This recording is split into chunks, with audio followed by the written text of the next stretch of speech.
This is the day the Lord has made. Let us rejoice and be glad in it.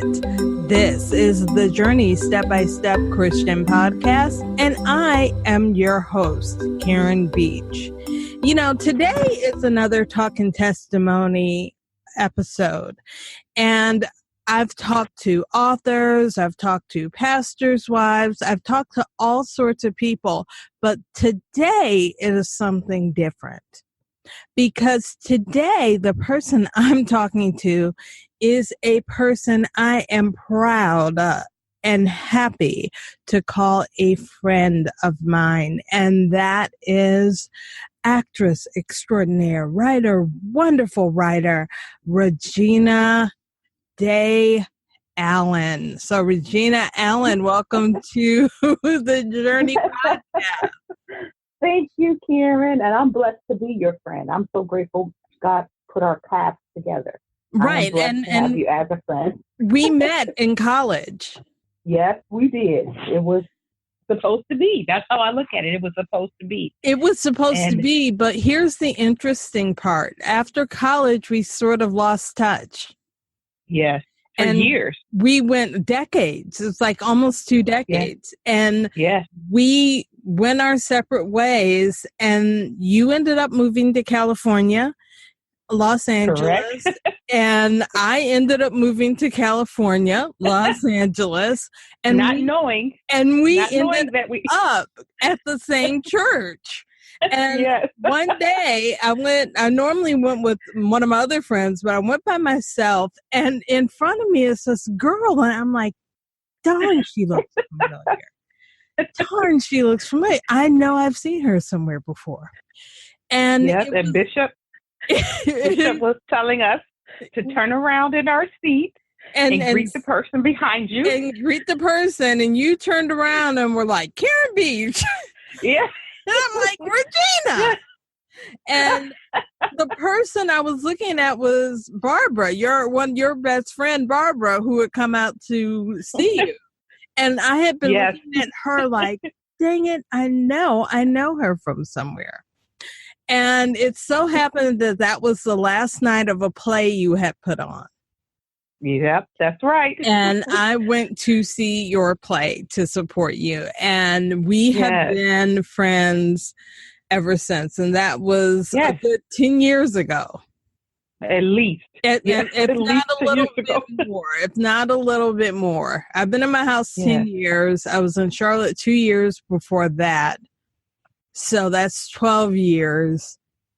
It's been about 14 years. Yes. It's been about 14 years. But the good thing about friendship is that we just picked up like nothing ever, like, this happened. I'm like, this happened to me. Yeah. But outside of that, to me, that's true friendship. That's true friendship, because you could pick up where you left off, even though all those years were in between. It just didn't feel like that. You know what I mean? It didn't feel like, all this time had lapsed between us. Right. And it wasn't together. It wasn't a feeling like, I don't even feel like I know her anymore. Exactly. I don't know her anymore. Did you notice that was acting on my part right there? I don't know her anymore. I don't feel as if I know her. Really know her. And seen. And then the thing is, for that, Karen, for you and I, because we were authentic with each other from the beginning. We weren't trying to be somebody else when we first met each other. Because a lot of times people do that. They try to put on a certain persona for another person. I'm trying to make you my friend. We were just naturals. We just clicked. And, it's a lot of times, and I think today in the world of social media, it's so easy to say. I was just looking the other day, and I'm like, wow, I have over 600 Facebook friends. But when I use the term friends, I'm using it very lightly. Yes, and I do it too. I do the same thing, because I said that I was thinking about it from when we talked over a week ago. I was thinking about this. How many people are really a friend, to you. Because what does that mean? A friend. We say all these people are our friends, but who can we say are truly our friends? And I just started thinking about that, and I was thinking, I really only have 8 people that I really can say, oh, they are truly my friends. And when I define friends for me, because I think it's different for everybody, for me, I'm thinking, okay, these 8 people that I may not talk to every day, I may not see them every day, but when I talk to them, I'm comfortable. I know that I could talk to them about something personal, private, and not be judged about it. I know these people will pray for me. I know these people will pray with me. It's funny because I'm all about being scripturally based, and I'm looking at a quote now, Proverbs 17:17, and it says, "A friend loveth at all times, and a brother is born in adversity." Yeah. And I think it's telling that verse uses friendship and kinship in the same verse, because a friend loves you at all times, but when things get hard, and I've been going through a period of unemployment, financial stress, and you've been there for me. So really, and vice versa. You're more like a sister than a friend, because you have been there with me through adversity. And one thing about a friend, if a friend loves at all times, there's another verse where it talks about iron sharpening iron. And if I say something that is out of pocket wrong, you will check me on it. And then I say the same thing. I know you would do the same for me. That's why, as you notice, when we text each other and stuff, I do put sister friend, because you are like my sister. You know what I mean? You are like my sister. It's just, I feel that level of comfort with you. I don't feel I have to put on a facade or be a certain way. I'm so grateful for that. I'm grateful for that friendship. And I think too, another verse, Proverbs 16:28, a perverse person stirs up conflict, and a gossip separates close friends. And I think when it comes to gossip, when it comes to conflict, what that says to me is there's no trust there. And in a real friendship, there's trust. Yes. You can be yourself with that person. You can confide in that person because there's a trust there. Yeah, and even in your own wrongdoing. Like if I do whatever I do, no matter how bad it is, no matter how wrong it is, I know I can come to you. I know I can come to other friends, the ones that I consider true friends, and not feel like, oh my gosh, he's going to judge me because of this, or she's going to judge me because I did this, or I don't feel like that. I feel like I would find comfort in you. I feel like you would build me back up. You would make me feel like, okay, no, you can get past this. It's okay. So that's everything. That's everything. Just to have that. And unfortunately, everyone doesn't have that, because, like you said, sometimes we use the word friendship so loosely, and then you realize, some people are saying they have all these so-called friends, and they realize they're really friendless. You don't have any real friends. You really don't have real friends. Yeah.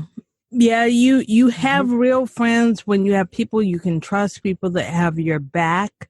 And I think when we're younger, the thing is to have a lot of friends.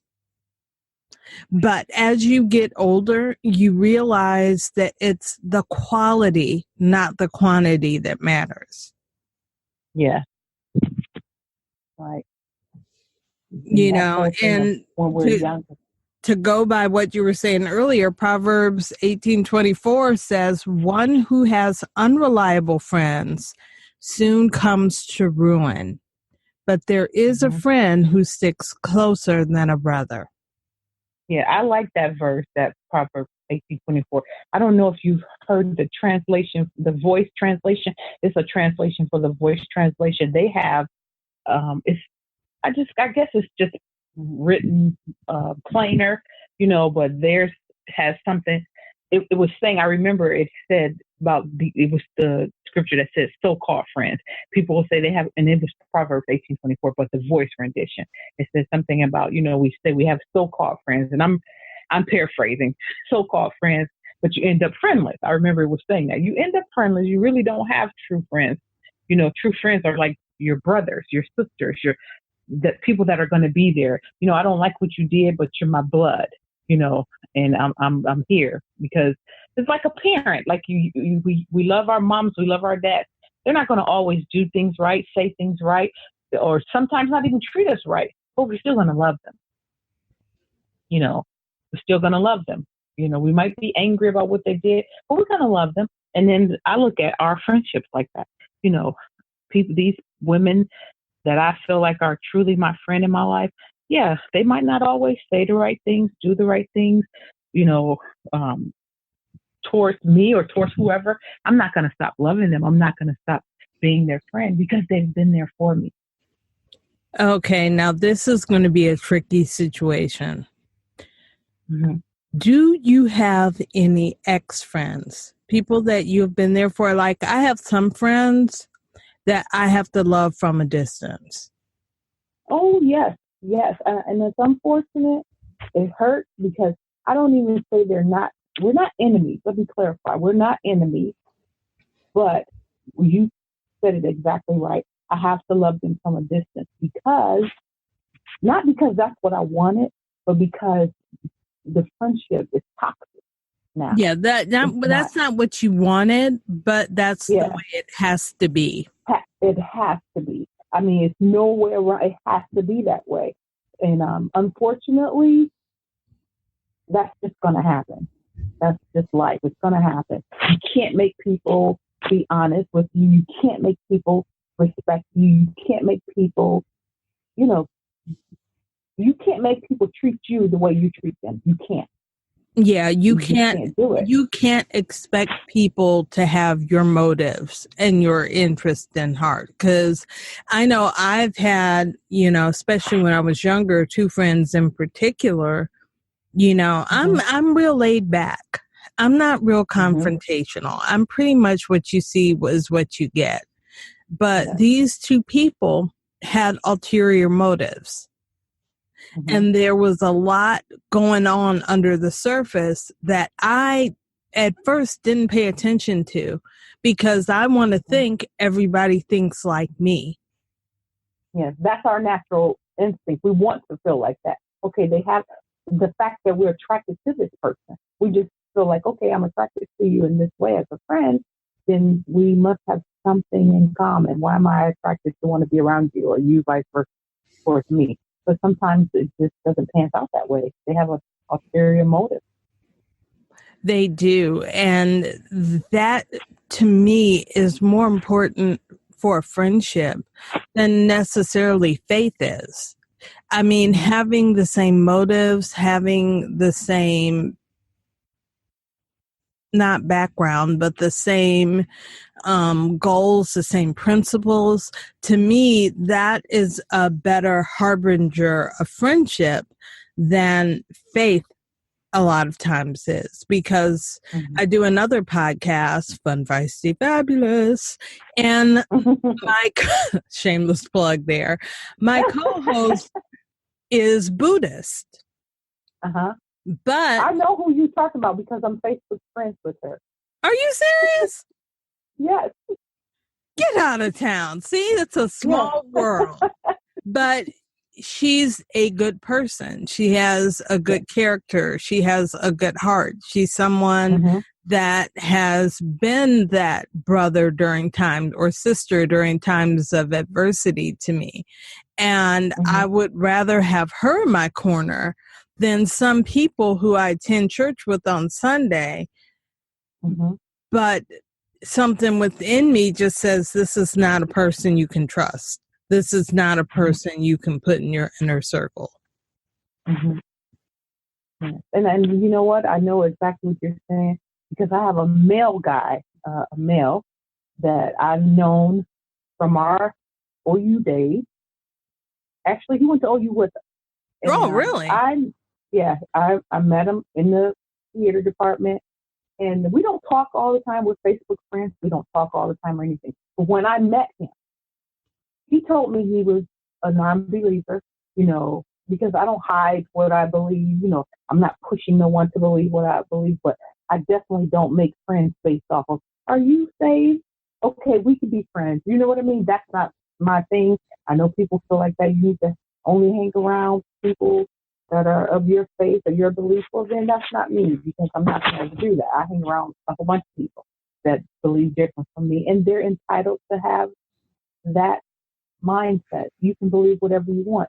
It would be hard. I would feel bad if I was forced to believe what I believe. I would feel bad about that. I don't want to be forced to believe anything or live a certain way. I don't want it. It should be free will, So I don't want no one to judge me on that. But I was saying that to say this. My friend, the male guy, he's atheist, but when I tell you he has the biggest heart than any follower of Christ that I know, he would do anything for you. And like I said before, we don't talk all the time. It's not like I'm on the phone, hey, how you doing? We're not like that at all. But in the past, I just know things that he has done, things, how he talks to you. He's respectful. He's this, he's that. We can't be judging people based on what they believe. That's not our call. That's not our place, So, yeah, I know how to be your friend if we don't believe the same. I don't have to agree with everything that you stand for or everything you do. I don't have to agree, but I can look past all of that and still have respect for you and still talk to you and still break bread with you and look at it from how I want to look at it, because this is how I look at it. I look at it as, okay, Lord, you put me here for a purpose. I don't know if it's for them to come to you, to see your light through me. I don't know. But I'm not going to be like, oh, shame on you. I don't have that position. I'm just going to be the person I am in your life. For whatever God wants me there for, I'm going to do that. I'm not going to look at you sideways in the same way I wouldn't want you to look at me. Oh, you can see this, you can see that. Or I can't take that Christian thing. I don't want no one to look at me like that either. Don't judge me either. True. And I think as Christians, one way that you got the Jehovah Witnesses, the Mormons that'll knock on your door and share scripture with you. And that's what they do. I don't have a problem with that. But I think how I, I can't even think how I get the word out about my Christianity is just in how I live for day to day. I walk into work. Hey, how you doing? I speak to everybody. I try to be upbeat, and I try to live my life in a way that non-believers would say, what is it about her? What does she have that I would want? Is that the Christ in her? Yeah. Maybe I should know more about this Christ fella. That is how I try to live my life. And I have friends, I know, and this will upset a lot of Facebook people. I have Republican friends. I have Democrat friends. I'm independent myself, but that, it's your political beliefs don't necessarily define you, just like your religion doesn't define you. It's a whole bunch of characteristics that make you who you are. And I can look past a lot of that and establish a friendship with you based on your character, based on your principles, based on what matters most to you, and not on superficial things, and at the end of the day, to me, a good friend is there for you. Yeah. They're there for you. And if they have to correct you, if you have to correct someone, then it should be done in love. Yes. That bond that you have, that friendship bond, it makes it comfortable to be able to correct a friend. I don't feel like, oh, are they going to be angry at me now? Or, oh, no, you don't have to feel that at all because you have such a tight bond. You feel like, no, they're going to receive this. They're going to receive this and know everything I'm saying is in love. It's out of love. It's not, oh, I'm trying to be vindictive, or I'm trying to hurt your feelings, or I'm trying to, make you feel bad. No, it might feel bad, but it's not coming from a bad place. Someone may say something to me it may hurt me, but it would be truthful. If it would be truthful, then why am I angry? Why would I get mad? I shouldn't.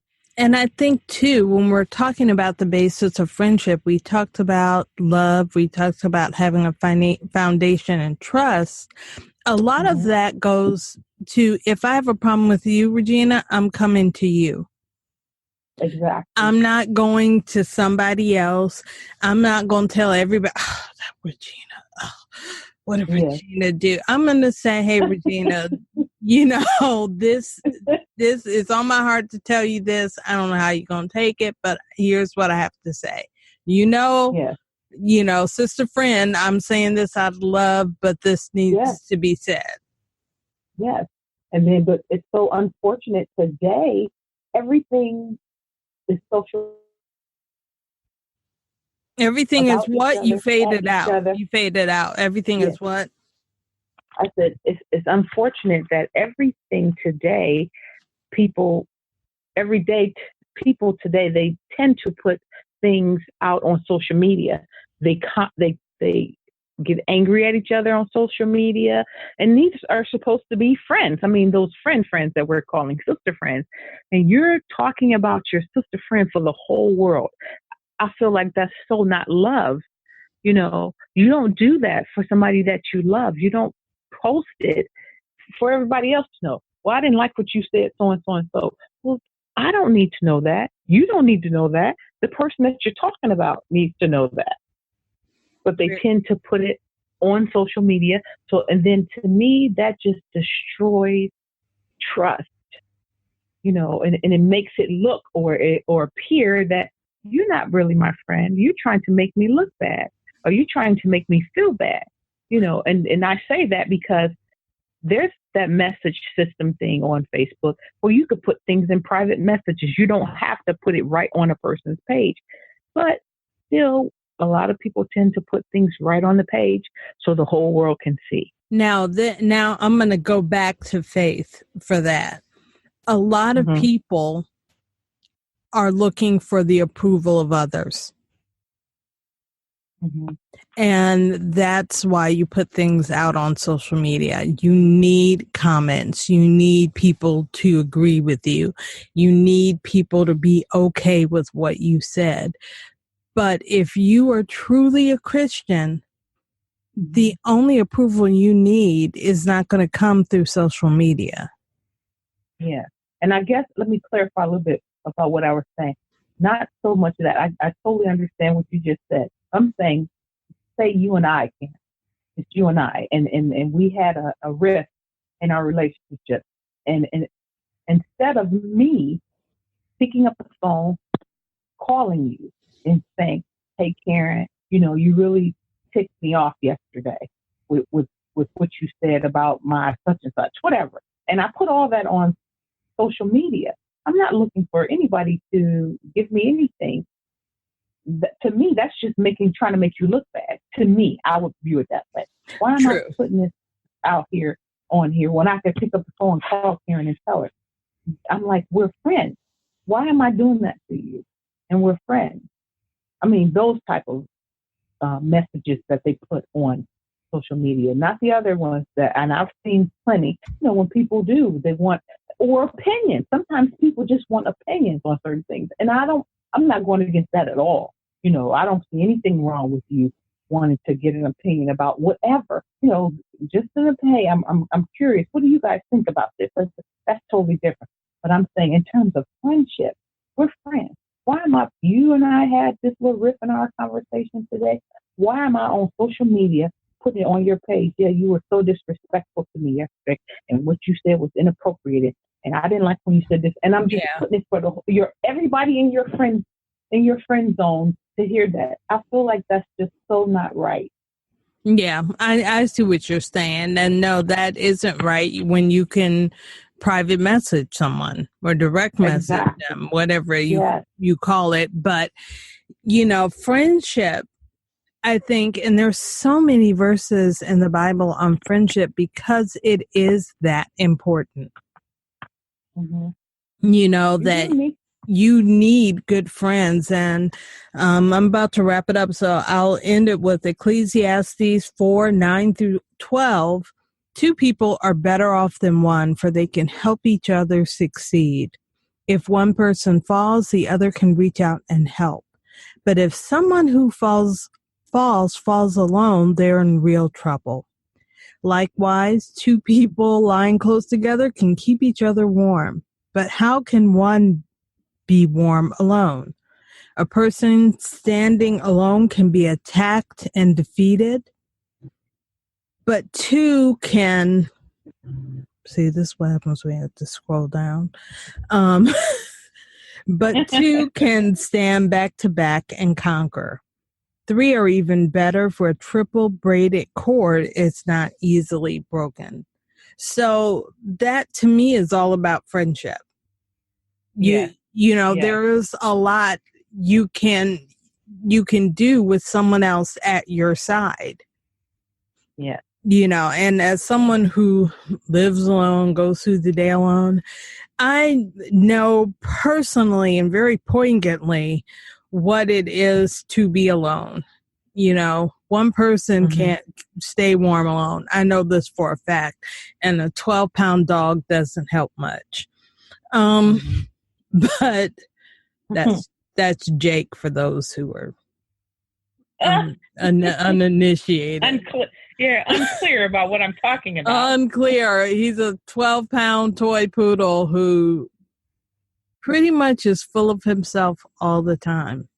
But true friendship is one of the blessings that God gives us, that we can find people to succeed with. Like Ecclesiastes said, we don't have to go through trouble alone. We don't have to. And I think in the Old Testament, when they talk about friends, and even in the New Testament, it really talks about how Jesus relates to us. Mm-hmm. Because Jesus is there if we get in trouble, if we get attacked. He's right there with us. He is not just a father, but he mentions in several verses that he's also a friend. Mm-hmm. Mm-hmm. And then you know what else? I remember several times that song has been sung in the church, that I need you, you need me. We're all a part of God's family. You do need people. I've heard people say, "Oh, I don't need anybody." Well, I don't need. Yes, you do. Yes, you do. I don't feel like no human being wants to be by themselves day in and day out. You need interaction with other people to survive. True. To survive. I just believe that wholeheartedly, but I've heard it said from several people, "Oh, I don't need anybody," or they have the mindset, "I did this all by myself." Nobody does everything by themselves. Somebody did something for you. Another human being did something to help you get to that place or help you. And they're not necessarily a friend, but that whole thing of you don't need anybody. No, we need people in our lives. We need people to help us grow, to help us feel better about life. I read this thing on Facebook from a social media friend where he put about hugs, how they're free,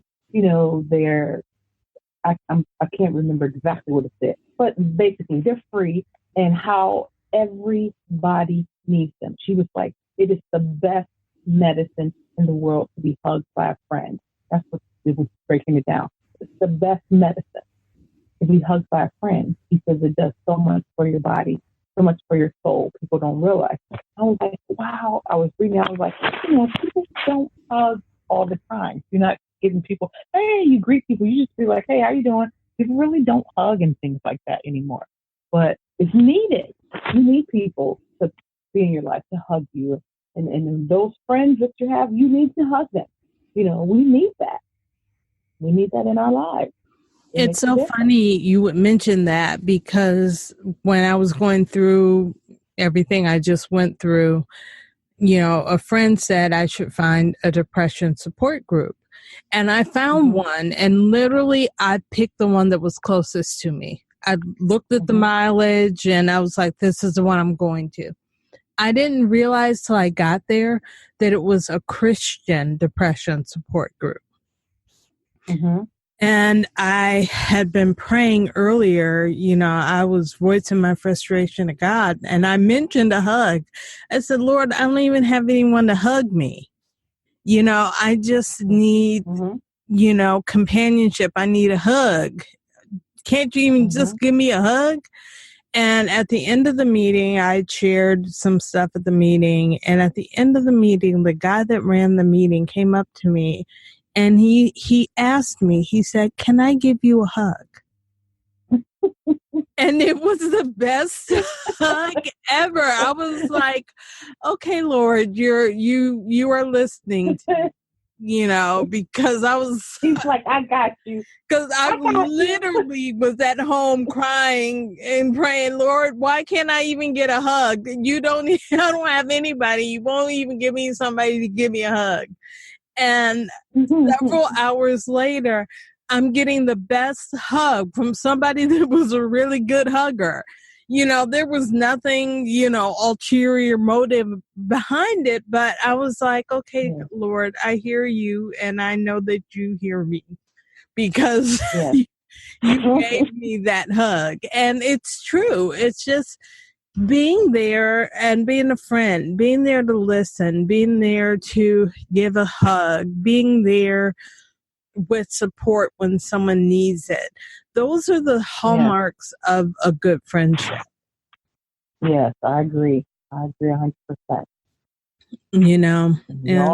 We all need them. We all need those things. So eventually I will see you again, my friend. I don't know about, I decided today that I'm spending Christmas in London. Awesome. So awesome. I don't come home to Cleveland. We're both from Cleveland, just in case anybody. I don't come to Cleveland in the winter. It's too much. It's too. And then I go home every winter.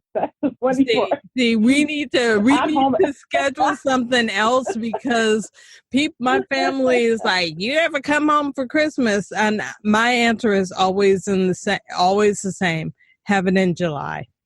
Have Christmas in July, and I will be there. But as long as it's in December, I will not. No. Mm-mm. Cleveland, I think that's awesome. Is too unpredictable. I think it's awesome you made the decision to go to London. That's beautiful. That's beautiful. I was just talking to our in common friend at home, Barbara. I can say Barbara, but we were talking about that, making decisions. You need to do a whole podcast on that. Just making decisions to do something and do it. Making decisions to do something. And I will say this is a whole nother show. So we have to have a show on decisions, but then we also have to have a show on discerning the voice of God, because I'm dealing with some drama around my dad, and I had decided, well, that's it. He's coming down to North Carolina to live with me, and And I was praying about a number of things. And, part of prayer is listening. And when I stopped to listen, God said to me, and he said this because it wasn't something I thought of. He was like, so when are you going to involve me in the decision about what to do about your dad? Yeah. And I was like, okay, so I get it, because he's right. I haven't prayed about it. I was like, this is what I'm going to do. And it's like, no, I need to take a step back and really seek what the Lord wants me to do about it. but luckily I have friends like you to vent to. And vice versa. Because I'm like, what in the what? And here goes the text to Regina. You're not going to believe this text.